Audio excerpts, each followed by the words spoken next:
Welcome to Digi for Tech. Please subscribe and press the bell icon. आज की tech news को शुरू करते हैं। सबसे पहला टेक न्यूज़ है एलजी का वेलवेट फ़ोन जो है ये साउथ कोरिया पे लिस्ट हो चुका है और इसका प्री ऑर्डर आप कर सकते हैं 8 मई से और इसका सेल चालू हो जाएगा 15 मई से। इसकी कोरियन प्राइस को अगर आप इंडियन रुपीस में कन्वर्ट करते हैं तो आपको मिलेगा 55,700 रुपीस का इसका प्राइस वैल्यू बनता है। इसमें 4300 mAh की बैटरी है, स्नैपड्रैगन 765G वाला प्रोसेसर दिया है और ये फोन एक 5G फोन है। बट इस प्राइस पे तो ये इंडिया पे आएगा नहीं और वैसे भी अब इंडिया पे एलजी के फोन आते नहीं है तो आपको ज्यादा रिस्क और वेट करने की जरूरत नहीं है। अगर आया तो इस प्राइस में तो नहीं आएगा। अब बात करते हैं, नेक्स्ट न्यूज है पोको F2। पोको F2 का भी कुछ ट्वीट्स आया है सामने कि ये फोन 12 मई को लॉन्च हो सकता है। अब देखते हैं कि ये कितनी सच्चाई है इस बात में। कंपनी की तरफ से ही ट्वीट आया है और भी बहुत सारे आज ट्वीट्स हैं। आप आगे न्यूज कंटिन्यू कीजिए।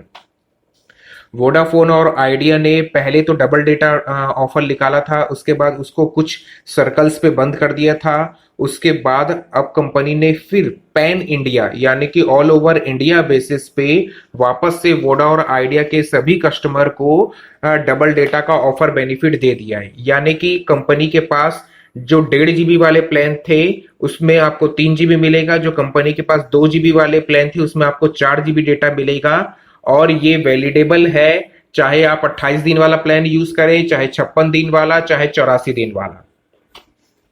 फ्रेंच हैकर ने कहा था कि आरोग्य सेतु ऐप में बहुत सारे सिक्योरिटी फ्लॉ है, तो आरोग्य सेतु ऐप के डेवलपर ने कहा ऐसा कुछ नहीं है। और ये प्राइवेसी मिनिस्टर ने भी कहा, प्रसाद जी, मिस्टर प्रसाद ने, कि ऐसा कुछ नहीं है। उन्होंने क्लेम को इग्नोर कर दिया। लेकिन अगेन फ्रेंच हैकर ने ये अनवील करके दिखा दिया कि अगर आप इसमें अपनी डेटा यूज कर रहे हैं तो आर्मी हेडक्वार्टर है, आप किस टाइप के पब्लिक है, मतलब आप क्या जॉब होल्डर है, वो पूरी चीज इसमें लीक हो जा रही है।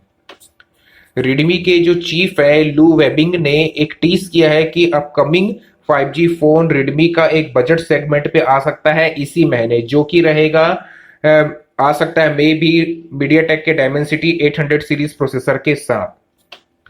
आरोग्य सेतु ऐप को लॉन्च कर दिया गया है बटन फोन यूजर के लिए, यानी कि फीचर फोन यूजर के लिए, और इसे यूज किया जा सकता है आईवीआर मेनू के थ्रू। इसमें आपको डायल करना होगा 1921, एक नंबर है, इसको आप डायल करेंगे और ये 11 लैंग्वेज सपोर्ट करेगा।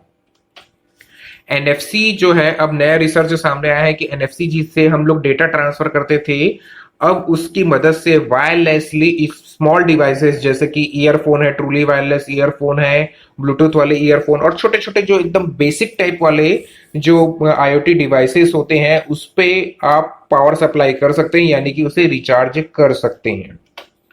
ऑनर का X10 जो फोन है, जो सबसे सस्ता 5G फोन के नाम से जिसका ट्वीट और लीक आ रहा था, ये फोन 20 मई को लॉन्च हो सकता है क्योंकि ये टेनर सर्टिफिकेशन पेज पास कर चुका है। अब देखना ये होगा कि ये एक्चुअल कितना चीप होता है।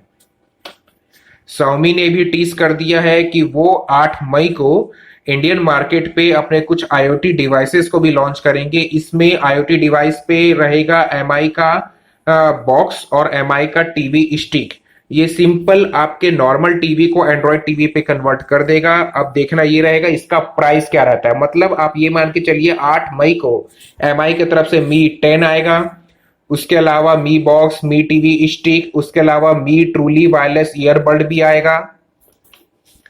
पोको M2 प्रो को भी स्पॉट किया गया। ये एक नया और डिफरेंट नाम निकल के आया है, जो कि अभी तक तो पोको X2 आया था, सडनली X सीरीज भी अचानक ही जंप किया पोको F1 के बाद। फिर पोको F2 का हल्ला हो रहा था, फिर पोको F2 प्रो का हो रहा था। अब अचानक से इन सबको पीछे छोड़ते हुए बीच में अचानक से एंट्री मारा है पोको M2 प्रो। और इसके कुछ हार्डवेयर डिटेल्स भी सामने आए हैं। इसमें आपको स्नैपड्रैगन 720G वाला प्रोसेसर मिल सकता है, जो कि Redmi Note 9 सीरीज पे आपको देखने को मिला है। इससे ये प्रूफ हो गया कि ये फोन 5G कैपेबल तो नहीं रहेगा, 4G ही रहेगा। और अगर 720G वाले प्रोसेसर के साथ आएगा तो लगभग 15,000 के प्राइस टैग के आसपास ही आएगा, क्योंकि Redmi Note 9 की भी प्राइस सेगमेंट वही है।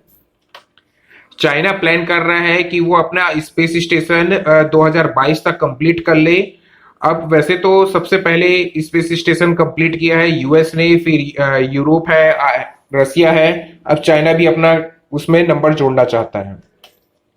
Amazon प्राइम के अगर आप मेंबर हैं तो आपको इंडिया पे कुछ गेमिंग बेनिफिट मिल सकता है।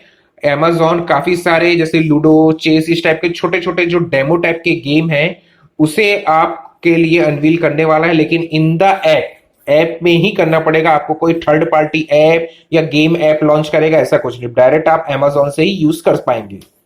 हुआवे का भी ट्रूली वायरलेस ईयरफोन को स्पॉट कर लिया गया है। इसका नाम है free bird 3i truly wireless earphone.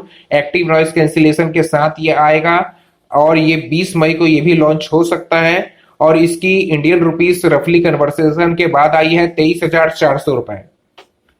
Twitter भी अब एक नए फीचर को टेस्ट कर रहा है। जैसे कि आप ट्वीट करेंगे तो ट्वीट के रिप्लाई पे जो आपको ट्वीट आते हैं या कमेंट आते हैं, अगर वो ऑफेंसिव रहेगा तो आपको पहले ही इन्फॉर्म कर दिया जाएगा और वो ग्लोबली स्पेल नहीं होगा। स्पेल नहीं होगा यानी कि ग्लोबली अनवील नहीं होगा, आपको पहले नोटिस आएगा उस चीज का। अगर आप उसको रेक्टिफाई करते हैं नहीं ये ओके है, तब वो सभी कस्टमर्स को दिखेगा। फ्रोजा स्ट्रीट ये गेम काफी टाइम से डेवलपर बीटा स्टेट पे चल रहा था और ये अब फाइनली लॉन्च हो चुका है iOS और एंड्रॉइड दोनों प्लेटफॉर्म के लिए। कोरोना वायरस के कारण एक्टिवेशन और इलेक्ट्रॉनिक आर्ट ने कहा है कि हमारा बिजनेस काफी बढ़ा है।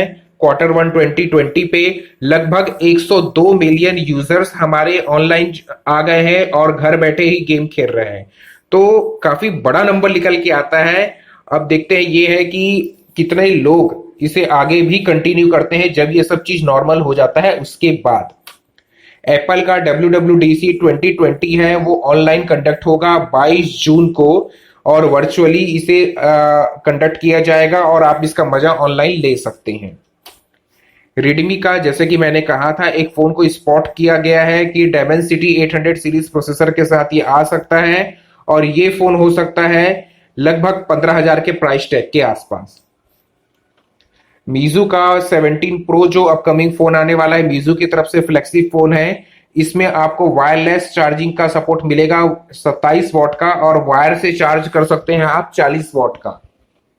अगर आपको मेरा वीडियो पसंद आ गया है तो प्लीज मेरे वीडियो को लाइक कर दीजिए, शेयर कीजिए, कमेंट कीजिए और मेरे चैनल को प्लीज सब्सक्राइब कीजिए। और ऐसी इंटरेस्टिंग वीडियोस और क्लियर कट इंफॉर्मेशन और लेटेस्ट इंफॉर्मेशन के लिए मेरे चैनल को कंटिन्यू रखिए। आप सभी का धन्यवाद। Thank you.